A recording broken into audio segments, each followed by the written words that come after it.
In today's video, I'm going to teach you how to set up the Dyno Discord bot.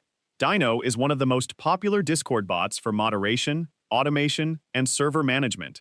Once it's added to your server, you can configure a wide range of features, including moderation tools, auto roles, announcements, and custom commands. In this tutorial, I'll walk you through the basic setup process so you can get Dyno ready for your community. To begin, open your preferred web browser and visit the official Dyno website. Once you're on the home page, sign in using your Discord account if prompted. After signing in, locate the option to add or manage Dyno for a server.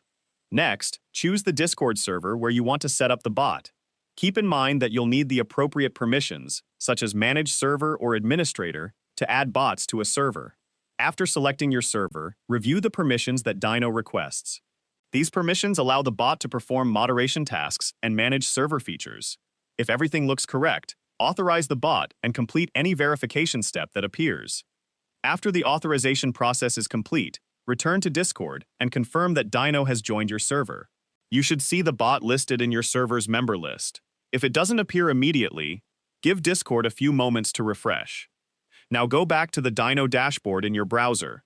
Select the same server from the dashboard if it isn't already selected.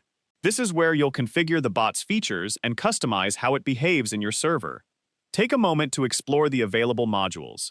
Depending on your needs, you can enable moderation tools, configure welcome messages, set up automatic role assignments, manage announcements, or customize other available features. Each module includes its own settings, allowing you to adjust the bot to fit your community.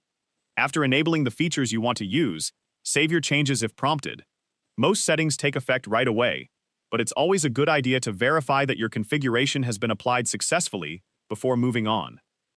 Return to Discord and test the bot by using one of Dyno's supported commands or interacting with a feature you've enabled. This helps confirm that the bot has the required permissions and is responding correctly. If something doesn't work as expected, double-check the bot's role, permissions, and module settings in both Discord and the Dyno dashboard. As your server grows, you can always return to the Dyno dashboard to adjust settings, enable additional modules, or fine-tune existing features. Regularly reviewing your configuration helps keep your server organized and ensures the bot continues to work as intended. That's all there is to it. You've successfully set up the Dyno Discord bot and completed the initial configuration for your server. If you found this video helpful, let me know in the comments. Give it a like, subscribe to the channel,